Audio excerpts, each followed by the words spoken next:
사랑합니다 나의 예수님, 사랑합니다 아주 많이요. 사랑합니다 나의 예수님, 사랑합니다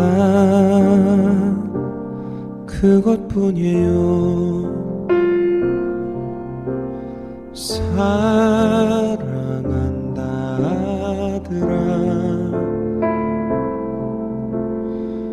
내가 너를 잘 아노라. 사랑한다 내 딸아,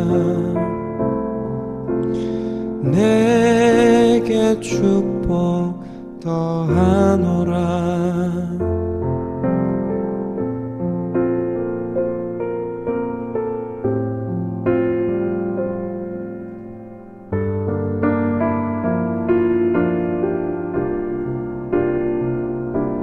사랑합니다 나의 예수님, 사랑합니다 아주 많이요. 사랑합니다 나의 예수님, 사랑합니다 그것뿐이에요. 사랑한다 아들아, 내가 너를 잘 아노라. 사랑한다 내 딸아, 내게 축복 더하노라. 사랑한다 아들아, 내가 너를 잘 아노라. 사랑한다 내 딸아,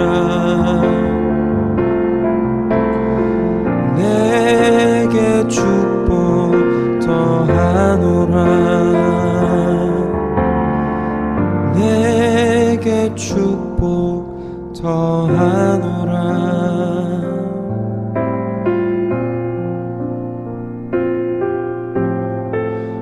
내게 축복 더하노라.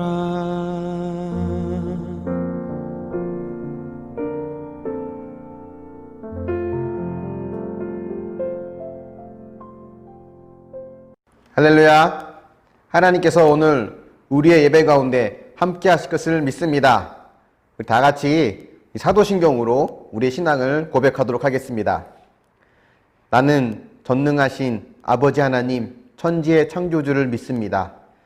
나는 그의 유일하신 아들 우리 주 예수 그리스도를 믿습니다. 그는 성령으로 잉태되어 동정녀 마리아에게서 나시고 본디오 빌라도에게 고난을 받아 십자가에 못 박혀 죽으시고 장사된 지 사흘 만에 죽은 자 가운데서 다시 살아나셨으며 하늘에 오르시어 전능하신 아버지 하나님 우편에 앉아 계시다가 거기로부터 살아있는 자와 죽은 자를 심판하러 오십니다. 나는 성령을 믿으며 거룩한 공교회와 성도의 교제와 죄를 용서받는 것과 몸의 부활과 영생을 믿습니다. 아멘. 하나님은 영이시니 예배하는 자가 영과 진리로 예배할지니라. 아멘. 우리 함께 하나님을 찬양하며 주님께 나아가길 원합니다. 우리 보좌 앞에 모였네. 함께 고백합시다. 우리 보좌 앞에 모였네. 함께 주를 찬양하며 하나님의 사랑 그 아들 주셨네.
시간 우리 함께 또 예배를 위해서 한 목소리로 기도하길 원합니다.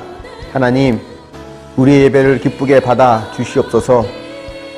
하나님 앞에 우리의 마음을 다하고 우리의 생각과 뜻을 하나님께 내어드리며 하나님의 뜻을 따라갈 수 있는 믿음의 사람이 될 수 있도록 이 예배 가운데 찾아와 주시고 우리를 만나 달라고, 한 주의 삶 속에서 연약하고 부족했던 부분들을 주님 앞에 회개하며 하나님, 우리의 예배가 하나님 받으실 만한 온전한 예배가 될 수 있도록 함께 해달라고 우리 같이 예배를 위해서 기도하겠습니다.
오늘 우리의 예배 가운데 함께 하실 주님을 기대하고 찬양하며 이 모든 말씀 예수님의 이름으로 기도합니다.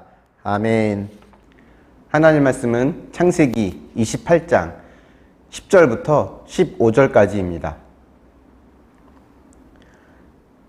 야곱이 브엘세바에서 떠나 하란으로 향하여 가더니 한 곳에 이르러는 해가 진지라 거기서 유숙하려고 그곳에 한 돌을 가져다가 베개로 삼고 거기 누워 자더니 꿈에 본즉 사닥다리가 땅 위에 서 있는데 그 꼭대기가 하늘에 닿았고 또 본즉 하나님의 사자들이 그 위에서 오르락 내리락 하고 또 본즉 여호와께서 그 위에 서서 이르시되 나는 여호와니 너의 조부 아브라함의 하나님이요 이삭의 하나님이라. 내가 누워있는 땅을 내가 너와 내 자손에게 주리니 내 자손이 땅의 티끌같이 되어 내가 서쪽과 동쪽과 북쪽과 남쪽으로 퍼져 나갈지며 땅의 모든 족속이 너와 내 자손으로 말미암아 복을 받으리라. 내가 너와 함께 있어 내가 어디로 가든지 너를 지키며 너를 이끌어 이 땅으로 돌아오게 할지라. 내가 내게 허락한 것을 다 이루기까지 너를 떠나지 아니하리라 하신지라. 아멘. 저는 특별히 창세기를 많이 좋아합니다. 왜냐하면 창세기에 있는 많은 이야기들이 우리의 실제적인 모습들을 잘 보여주고 있기 때문에 그렇죠. 야곱의 연약함, 이기적인 모습, 욕심 많은 모습, 이것들이 꼭 나를 보는 듯한 느낌을 주거든요. 왜냐하면 우리도 야곱처럼 속일 때가 있고 욕심 부릴 때가 있고 이기적일 때가 있잖아요. 근데 바로 그것이 또한 사람들이 야곱을 싫어하는 이유가 되기도 합니다. 왜냐하면 자기 자신의 진짜 모습을 직면하는 것은 썩 우리에게 유쾌하지 않아요. 오늘은 이 창세기 28장의 본문 속에서 야곱의 어떤 모습을 또 우리가 보게 되고 또 그 속에 있는 나의 모습은 또 무엇이며 그런 야곱을 하나님이 어떻게 만나 주시는지 한번 살펴보려고 합니다. 지난주에 우리가 아버지를 속여서 형의 축복을 가로채는 그 야곱의 이야기를 보았습니다. 그 결과 어떻게 되었을까요? 10절, 11절 말씀 한번 같이 볼까요? 야곱이 브엘세바에서 떠나 하란으로 향하여 가더니 한 곳에 이르러는 해가 진지라. 거기서 유숙하려고 그곳에 한 돌을 가져다가 베개로 삼고 거기 누워 자더니. 10절의 말씀대로 야곱은 브엘세바를 떠나서 하란으로 떠나게 됩니다. 사실상 도망자가 된 거죠. 야곱이 살고 있었던 이 브엘세바는요, 사실 특별한 장소입니다. 야곱의 아버지인 이삭이 우물을 빼앗기면 이동하고, 빼앗기면 이동하고, 이렇게 이동하다가 마침내 정착한 곳이 바로 브엘세바거든요. 그래서 이곳에서 이삭은 하나님께 제단을 쌓고 하나님을 예배했습니다. 하나님은 또 이삭에게 축복의 말씀을 주셨어요. 어떤 말씀이었냐면 바로 아브라함에게 주셨던 땅에 대한 약속, 그리고 자손에 대한 약속이었습니다. 그런 땅, 이 브엘세바를 떠나서 야곱은 지금 하란으로 가고 있는 겁니다.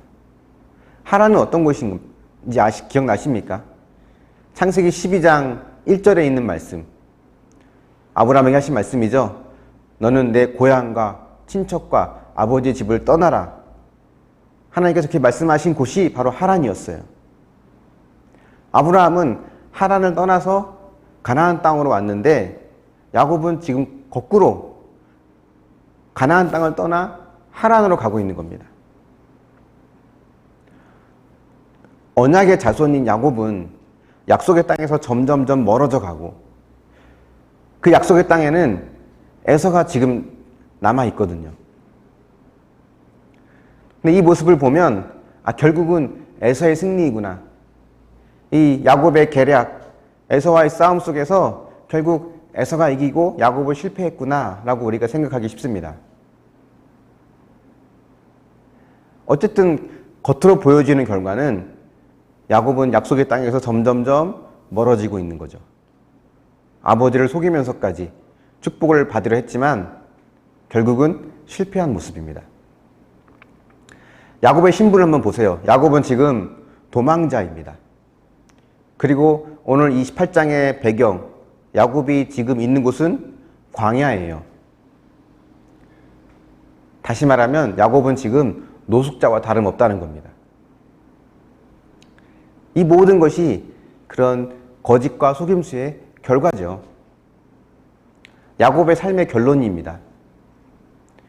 여러분, 이 당시 야곱의 나이가 몇 살인지 아십니까? 이때 야곱의 나이는 70대예요. 계산을 해보면 70대 중반으로 나옵니다. 젊어서 광야 생활도 해보고, 젊었을 때 길에서 잠도 자보고, 젊어서 고생은 사서도 한다는데, 젊었을 때야 노숙도 해보는 것도 좋은 경험이 될 수 있지만, 지금 70대 삶이 지금 저렇게 도망자고 노숙자라고 하는 것은 그의 인생이 실패한 인생이라고 하는 것을 보여주고 있는 겁니다.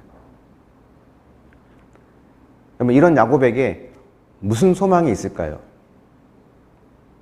다시 일어서서 재기할 수 있는 기대와 소망을 과연 품을 수 있을까요? 그렇지 않아요. 인간적으로 볼 때 야곱에게는 아무런 소망이 없었습니다.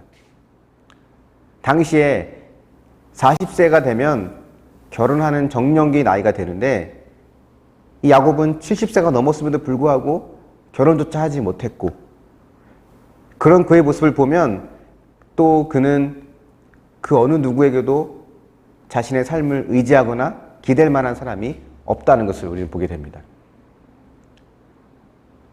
그가 정말 복을 받았다고 말할 수 있을까? 아니에요. 복은커녕 도망자 신세로 먼 길을 떠날 수밖에 없는, 아무런 소망을 기대할 수 없는 그런 야곱의 삶이 바로 지금 이 본문 속에 보여주고 있는 겁니다. 여러분, 이거 아십니까? 인간적으로 모든 소망을 찾을 수 없을 그때가 하나님이 나의 소망이 되어주시는 때라는 겁니다. 야곱에게는 모든 소망이 끊어졌어요. 그때 하나님이 찾아오십니다. 12절 말씀 한번 같이 보겠습니다. 시작. 꿈에 본즉 사닥다리가 땅 위에 서 있는데 그 꼭대기가 하늘에 닿았고, 또 본즉 하나님의 사자들이 그 위에서 오르락내리락하고, 당시에 하나님께서 말씀하시는 통로, 하나님께서 말씀하시는 채널이 꿈일 때가 많이 있습니다. 꿈을 통해서 많이 말씀하셨다는 거예요. 물론 하나님이 오늘날도 꿈으로 우리에게 메시지를 주시기도 하시지만, 특별히 그 당시에는 오늘날처럼 기록된 말씀이 없기 때문에 꿈을 통해 하나님께서 말씀하시고 인도하실 때가 더 많았습니다. 야곱의 꿈을 보니까 꿈에 사닥다리가 하늘 높이 솟아 있었대요. 그 사닥다리 위로 하나님의 사자들이, 천사들을 말하는 거죠, 오르락 내리락 하는 것을 보았습니다. 히브리어 원어에 보면 이 사닥다리는 계단이라는 말로도 해석이 되는데요, 이 계단이 되었든 사닥다리가 되었든 어쨌든 그 위로 천사들이 오르락 내리락 했다는 거예요. 여러분, 꿈은 내가 꾸고 싶다고 꿀 수 있는 것이 아니잖아요. 내 의지로 되어지는 것이 아니라는 말입니다. 그렇기 때문에 야곱이 꿈을 꾸었다고 하는 것, 이것은 하나님께서 꿈을 꾸게 해 주셔야만 가능하다는 거예요. 다시 말하면 이 꿈은 하나님께서 야곱에게 찾아오신 사건이 되는 겁니다. 그리고는 이 13절부터 15절까지를 보면 하나님께서 크게 세 가지를 약속하십니다. 그게 뭐였냐면, 하나는 땅에 대한 것이었고, 또 하나는 자손에 대한 것, 그리고 또 하나는 하나님께서 너와 함께 하실 것이라는 약속입니다.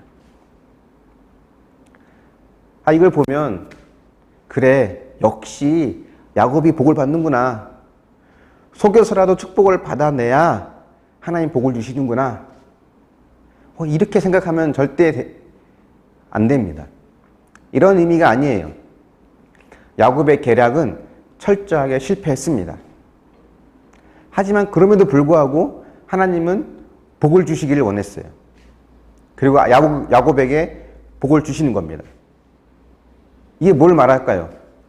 야곱은 실패했는데 하나님은 그 실패한 야곱에게 복을 주시겠다고 하는 것, 그것은 축복을 주는 주도권은 하나님에게 있다는 걸 말하는 거예요. 하나님이 야곱에게 찾아오셔서 지금 축복의 말씀을 주시는 것은 야곱의 계략이 성공했기 때문도 아니고, 또 야곱이 뭔가 복을 받을 만한 준비가 되어 있기 때문도 아닙니다. 하나님께서 주시고자 하는 계획이 있으셨고, 하나님의 그 계획은 그 어떤 것도 막을 수 없다는 겁니다.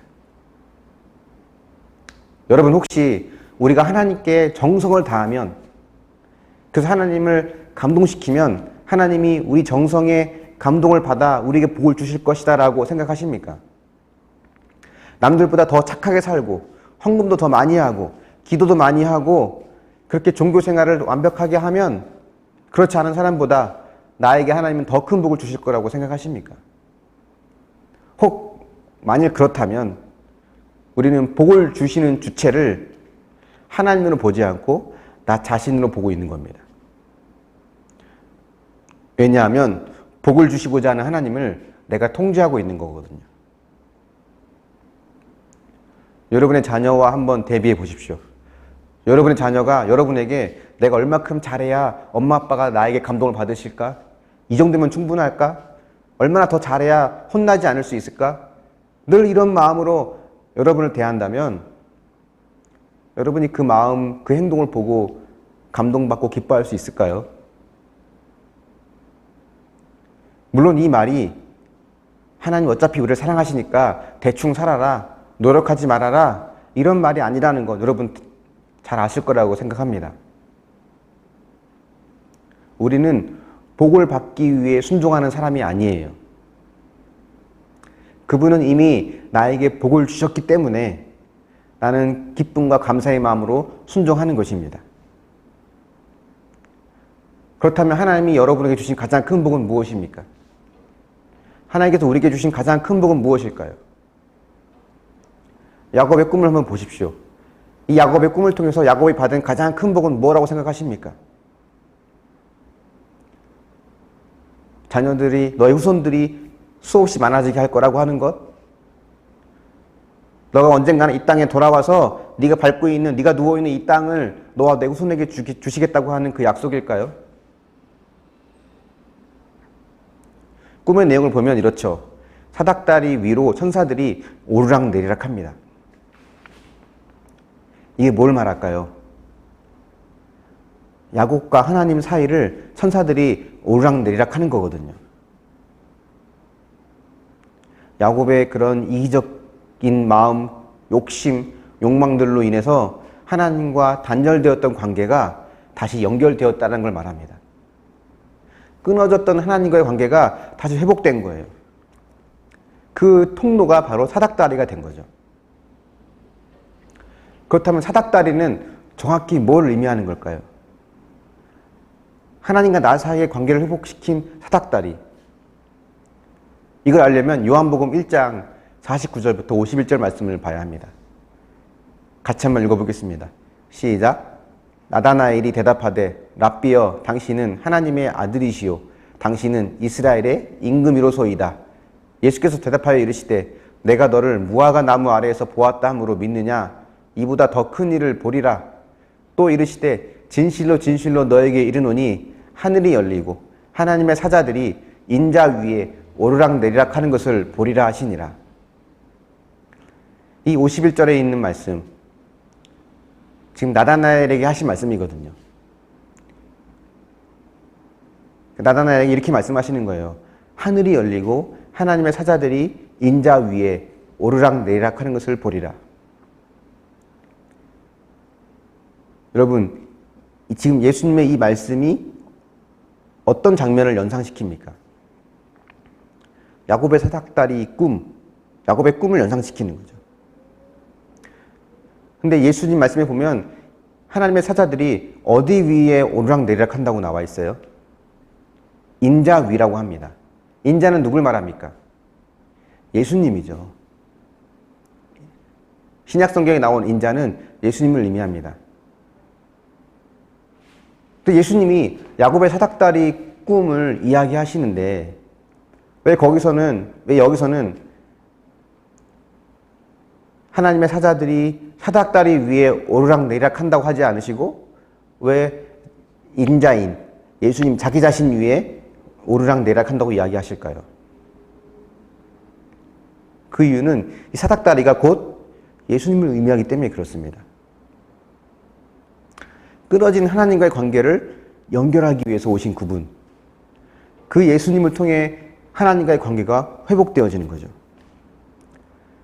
야곱이 받은 가장 큰 복이 뭐라고요? 그것은 하나님과의 관계가 회복된 것입니다. 죄를 짓고 속이고 거짓을 입삼고 그렇게 욕심 많았던 야곱, 그렇게 도망자 신세가 되었던 야곱이지만 하나님은 그 야곱에게 찾아오셔서 그 관계를 회복시키신다는 거예요. 그것이 야곱이 받은 가장 큰 축복입니다.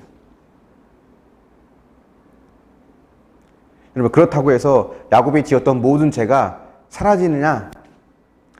지었던 그 모든 죄를 하나님께서 그냥 눈 감아주고 없던 일로 해주시느냐? 그건 아니죠. 그 연결 통로로 오신 그 예수님께서 죄값을 다 지불하셨기 때문에 그 예수님을 통해 하나님의 관계가 이어질 수 있는 거예요. 이것이 야곱이 받은 가장 큰 축복입니다. 근데 우리도 마찬가지죠. 우리가 받은 가장 큰 복은 무엇일까? 그것은 예수 그리스도를 통해 내가 하나님과의 관계가 다시 이어지고 회복되었다는 것. 바로 그것이 우리가 받은 큰 복이라고 할 수 있습니다. 원래 우리의 신분은 하나님의 아들을 죽인 원수와 같은 존재라는 거죠. 근데 그런 원수 같은 내가 하나님의 사랑을 받는 하나님의 자녀로 관계가 회복되었다는 것. 그리고 지금도 그 주님은 우리의 사닥다리가 되어셔서 하나님과 나 사이를 끊임없이 오가며 우리를 위해 중보하고 계시는 유일한 중보자이십니다. 내가 곧 길이요 진리요 생명이니 나로 말미암지 않고는 아버지께로 올 자가 없느니라. 이게 예수님이 우리에게 주신 말씀이잖아요. 오직 그분을 통해서만 하나님을 만날 수 있습니다. 야곱의 꿈이 우리에게 보여주는 첫 번째 교훈은 이거예요. 예수님을 믿음으로 하나님의 자녀가 되었다고 하는 것이 우리에게 가장 큰 복이고 은혜라는 겁니다. 한번 묵상해 보십시오. 나에게 없는 그것 때문에 나는 불행하다고 생각하는 것이 있습니까? 나에게 없다고 생각되는 것, 좋은 남편, 좋은 아내, 좋은 자녀, 충분한 돈, 좋은 직장, 건강, 노후, 부흥, 이 모든 것들이 다 우리에게 중요하고 소중한 것들이죠. 하지만 이 중에 그 어떤 것이 나에게는 없기 때문에 그것이 나를 불행하게 만든다고 생각하면 우리의 생각을 바꿔야 합니다.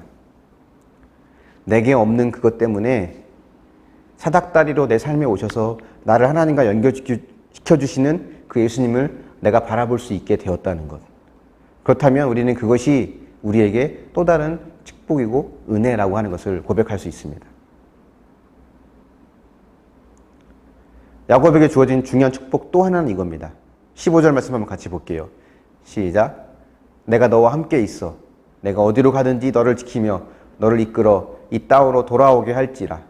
내가 내게 허락한 것을 다 이루기까지 너를 떠나지 아니하리라 하신지라. 이 창세기가 언제 최종적으로 완성되었는지 아십니까? 창세기를 기록한 사람은 모세가 한 건 맞지만 모세가 기록한 이후에도 오랜 시간 동안 편집되고 수정되면서 바벨론 포로기 이후에 이 창세기는 최종적으로 완성이 되었습니다. 그 말은 이 완성된 창세기, 지금 우리가 읽고 있는 이 야곱의 스토리를 보고 있는 그 사람들은 어떤 사람이었는가 하면 바벨론이라고 하는 낯선 땅으로 끌려온 이스라엘 백성들이었다는 거예요. 그들이 낯선 땅에서, 낯선 그 이방 땅에서 포로의 신분으로 끌려올 때 이 창세기를 읽으면서 어떤 마음이 들었을까요? 이 야곱의 스토리를 보면서 어떤 마음이 들었을까요? 약속의 땅에 있었던 야곱이 먼 곳으로 도망갈 수밖에 없는 그 비참한 처지가 된 것을 보면서 약속의 땅에 살던 자신들이 먼 타국으로 끌려온 그 상황과 많은 부분에서 오버랩이 되었을 겁니다. 또한 야곱에게 친히 찾아오셔서 내가 너와 함께 있어. 내가 어디로 가든지 너를 지키고 너를 이끌어 이 땅으로 돌아오게 할 것이다 라는 말씀은 바벨론에 끌려간 이스라엘에게 우리에게도 하나님께서 약속의 땅으로 우리가 있어야 할 땅으로 돌아오게 하실 거구나 라고 하는 그런 소망과 큰 위로를 아마 갖게 되었을 겁니다. 국가가 망해버린 사건, 이것은 이스라엘에게는 정말 충격적인 사건입니다. 이들에게 이것이 어떤 의미였냐면 여호와 하나님이 자신을 완전히 버린 것으로 생각하는 거예요. 그렇게 우상을 숭배해도 자기들은 하나님을 버릴 수 있을지어도 하나님은 결코 우리를 버리지 않을 거라고 하는 그들만의 확신이 있었거든요. 우리가 이렇게 종교 생활을 잘하는데 매일매일 번제를 드리고 율법을 지키고 절기를 지키면서 잘하고 있는데 그럼 하나님이 우리를 지켜줄 거라고 생각했는데 그 결과 그들은 어떻게 되었습니까? 성전은 불타고 성전 기구들은 저 적국의 이방 신전으로 다 옮겨지고 수많은 백성들이 학살되거나 포로로 끌려가는 이런 일을 겪으면서 하나님이 우리를 버렸구나 라고 하는 생각을 그들은 하게 되었습니다. 근데 광야 같은 곳에서 돌 베개를 베고 누워 잠을 자고 있는 그 야곱에게 사닥다리로 찾아오셔서 끊어진 관계를 회복시켜 주시는 하나님의 은혜를 그들이 읽으면서 이스라엘 백성들은 하나님은 우리를 버리지 않았다고 하는 것을 다시금 깨닫게 되고 소망을 다시 갖게 된 거죠. 야망으로 가득 차 있고 속임수와 거짓말로 인생을 살아온 이 야곱에게 하나님이 내가 너를 떠나거나 버리지 않을 것이라고 지금 이야기하고 있는 거예요. 이 하나님의 사랑은 100% 은혜라고 할 수 있습니다. 야곱이 그럴 만한 자격이 있어서가 아니라 하나님이 그걸 원하셨기 때문에 하나님이 그 은혜를 주시는 거예요. 이 15절에 있는 것처럼 내가 너와 함께 할 것이다. 내가 너와 함께 할 것이다. 이 말씀은 성경에 엄청 많이 나옵니다. 약속의 말씀을 따라 고향과 친척과 아버지의 집을 떠난 아브라함에게 하나님이 내가 너와 함께 할 것이다 라고 약속하셨어요. 우물을 다른 사람들에게 빼앗길 수밖에 없었던 그 이삭에게도 하나님은 내가 너와 함께하고 있다라고 약속하셨습니다. 또 오늘 본문처럼 자기가 있어야 할 곳 약속의 땅에서 떠나 하란 땅으로 가는 야곱에게도 하나님은 내가 너와 함께할 거라고, 모세를 따라 출애굽하는 이스라엘 백성들에게도 하나님은 내가 너희의 하나님이 될 것이고 내가 너희와 함께할 거라고 말씀하십니다.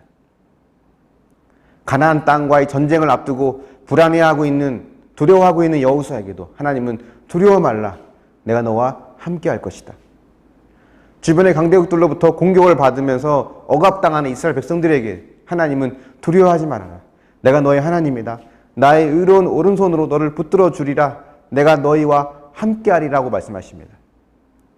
바벨론의 포로로 끌려가서 하나님께서 우리를 버리셨다라고 생각하고 있는 이스라엘 백성들에게도 하나님은 아니야, 내가 너와 함께하고 있어, 내가 너희를 다시 이곳으로 돌아오게 할 것이다라고 약속하시죠. 성경 곳곳에서 하나님은 너희는 혼자가 아니야, 너는 혼자가 아니라고, 내가 너와 지금 함께하고 있고 앞으로도 함께하고 있어 라고 이야기하고 계십니다. 하나님, 저 버리신 거 아니에요? 혹시 저 잊어버리신 거 아닙니까? 정말 저와 함께하는 건 맞나요? 근데 어떻게 저에게 이렇게 대하실 수 있죠? 이런 질문이, 이런 반항이 우리 가운데 나올 때 하나님은 계속 우리에게 말씀하세요. 아니야, 난 널 버린 것이 아니야, 널 잊은 것도 아니고 난 너와 함께하고 있단다. 과거에도 함께했고 지금도 함께하고 있으며 앞으로도 영원히 너와 함께할 것이야. 이사야 7장 14절 말씀을 통해 다시 한번 확진시켜 주십니다. 천사 가브리엘이 예수님의 탄생을 예언하면서 인용한 말씀이죠. 처녀가 잉태하여 아들을 낳으리니 그 이름을 임마누엘이라 하리라.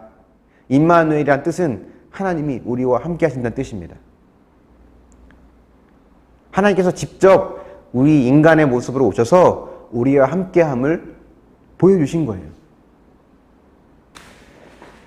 그리고 예수님이 십자가에서 죽으시고 부활하신 후 하늘로 올라가시면서 제자들에게 하신 말씀이 무엇입니까? 기억해라. 세상 끝날까지 내가 너희와 항상 함께 할 것이다. 그리고 지금 이 땅에서 주님의 몸된 교회로 살아가는 저와 여러분에게 주님은 동일하게 말씀하십니다. 네가 어디로 가든지 나는 너와 항상 함께 할 것이다. 죄악이 가득한 세상에 여러분 혼자 있는 거 아닙니다. 주님이 함께하고 계세요. 그리고 언젠가는 영원한 약속의 땅, 새하늘과 새 땅에서 우리와 영원히 주님은 함께할 것입니다. 이 주님과 함께하는 은혜는 우리가 노력해서 얻는 것이 아니라 주님이 일방적으로 우리에게 주시는 거예요. 여러분 삶이 고단하십니까? 무엇 때문에 여러분 힘겹게 살아가고 계십니까? 그럴 때 여러분 주님의 음성을 들어보십시오. 수고하고 무거운 짐진 자들아, 다 내게로 오라. 내가 너희를 쉬게 하리라. 나는 마음이 온유하고 겸손하니 나의 멍에를 메고 내게 배우라. 그리하면 너희 마음이 쉼을 얻으리라. 주님은 또 이렇게 우리에게 말씀하시죠. 세상 끝날까지 내가 너희와 항상 함께 있으리라. 야곱이 받은 두 번째 축복은 이겁니다.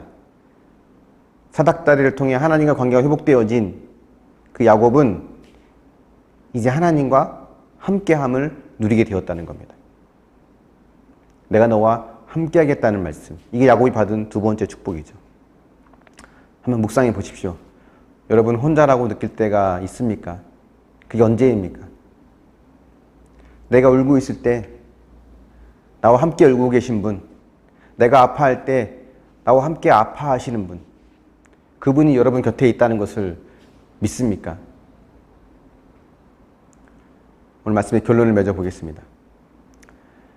야곱의 꿈에 나온 사닥다리는요, 인간과 하나님을 연결하는 예수님을 상징하는 거예요. 예수님을 통해야만 하나님과 관계할 수 있어요. 그리고 예수님의 몸인 교회, 예수님을 머리로 삼는 그 몸된 교회는 예수님처럼 죄악된 세상, 악한 죄인, 하나님을 모르는 불쌍한 영혼들, 그것을 하나님께 연결하는 통로로 부름받은 사람들입니다. 우리 교회 개척대 표 여러분 기억하십니까? 힘들면 이야기해요. 아프면 같이 울어요. 그래서 그런지 힘들고 아픈 사람들이 많이 있는 것 같아요. 감사합니다. 저는 그런 은혜를 주시는 것에 감사한 마음이 들어요.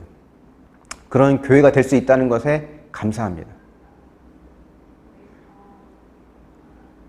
지금은 그 현수막을 떼어버렸지만 현수막은 없어도 하나님은 계속 그 현수막을 달고 있다고 생각하시는 것 같아요. 힘들고 아픈 사람들, 함께 울고 함께 아파해줘야 될 사람들, 그렇게 하나님과 관계를 맺어가도록 인도해 가야 될 사람들을 우리에게 보내어 주시고 또 함께 한 공동체로 엮어 주십니다. 여러분, 무엇보다 우리가 하나님의 자녀가 되었다고 하는 것에 감사할 수 있길 바랍니다.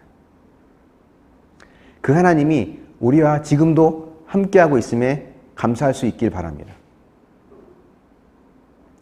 누군가에게 구원의 통로가 되는 저와 여러분이 되어서 하나님이 기뻐하시는 믿음의 삶을 살아낼 수 있기를 예수님의 이름으로 축원합니다. 아멘. 우리 함께 찬양하며 주님께 나아가길 원합니다.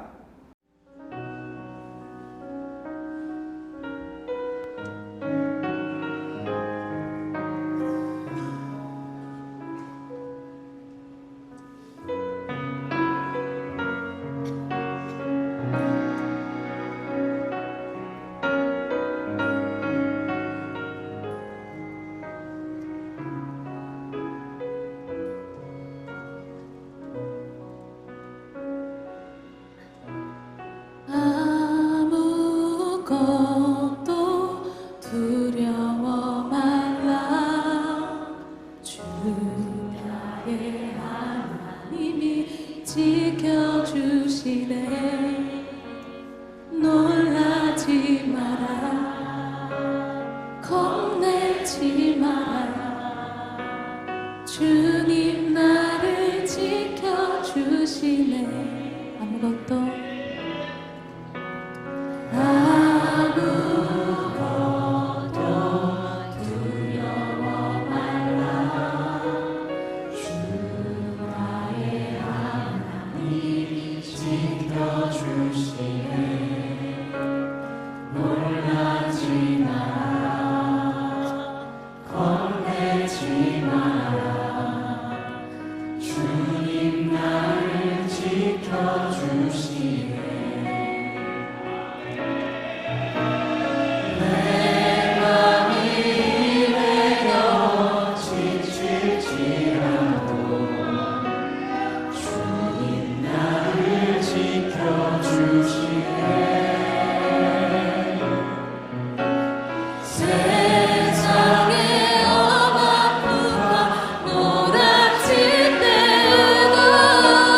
주님 나를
같이 한 목소리로 잠시 기도하겠습니다. 하나님, 내가 그 어떤 것보다도 하나님이 나의 구원자가 되어주시고 또 나와 하나님과의 관계를 주님 그 예수님을 통해 회복되게 하신 그 은혜가 나에게 있음을 하나님 또 우리가 잘 생각하고 기억하고 감사하며 살 수 있게 해달라고. 내게 없는 것들, 그것들이 나를 불행하게 만드는 것이 아니라 내게 없는 그것이 나에게 사닥다리가 되어주셔서 주님과 관계를 회복시켜 주시는 그 통로가 될 수 있음을 우리가 또 믿고 오히려 감사하는 마음을 갖게 해주시고, 무엇보다 하나님이 내가 너와 함께 하겠다고 하시는 하나님의 그 간절한 호소를 내가 믿음의 귀로 잘 듣고 마음으로 새겨서 하나님 어떤 상황에서도 흔들리지 않는 굳건한 믿음을 달라고. 우리가 또 누군가에게 사닥다리 역할을 하며 하나님께 인도할 수 있는 축복의 통로가 되게 해달라고 우리 같이 함께 말씀을 기억하면서 기도를 드립니다.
사랑의 하나님, 감사합니다. 우리에게 참 많은 은혜를 주시고 많은 것들을 주셨지만 여전히 우리는 이기적이고 나밖에 모르는 사람이라 그런지 내게 없는 것들만 보이고 또 없는 것들로 인해서 불행하다고 생각할 때가 참 많이 있습니다. 하지만 주님, 그 없다고 느껴지는 그것조차도 하나님을 바라보게 하기 위한 하나님의 또 다른 통로가 됨을 우리가 믿습니다. 하나님, 나에게 진정한 사닥다리로 오셔서 주님과 관계를 회복시켜 주신 그 은혜가 하나님 내 안에 있음에 감사할 수 있는 그 마음을 허락해 주시옵소서. 하나님, 내게 없는 것을 불평하는 것이 아니라 내게 그 없음을 통하여서 하나님을 만나게 하신 그 은혜에 감사할 수 있는 마음을 주시길 원합니다. 무엇보다 하나님, 지금도 나와 함께 하시며 지금도 나를 위해 중보하고 계시며 앞으로도 함께 하실 주님을 찬양하며 또 감사를 드립니다. 주님, 결코 죄악된 세상 속에서 홀로 있는 것이 아니라 주님이 함께하고 있음을 우리가 믿고 힘을 얻을 수 있도록 인도하여 주시며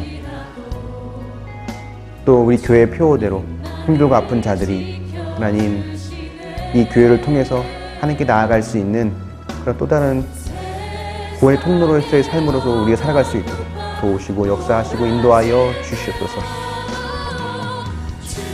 주님, 코로나로 인해서 많은 사람들이, 많은 교회가 어려움을 여전히 겪고 있습니다. 하나님, 속히 이 힘든 시간들이 잘 해결되어지고 지나가서 하나님, 다시금 우리 일상으로 돌아가고 새롭게 변화될 그 세상의 모습 속에서 흔들리는 것이 아니라 굳건히 믿음의 사람으로 단단히 세워지고 성장해 갈 수 있도록 도우시고 인도하여 주시옵소서. 지금은 나를 위해 십자가에서 죽어주신 우리 주 예수 그리스도의 크신 은혜와 영원 전부터 나와 함께 하시는 하나님 아버지의 무궁하신 사랑하심과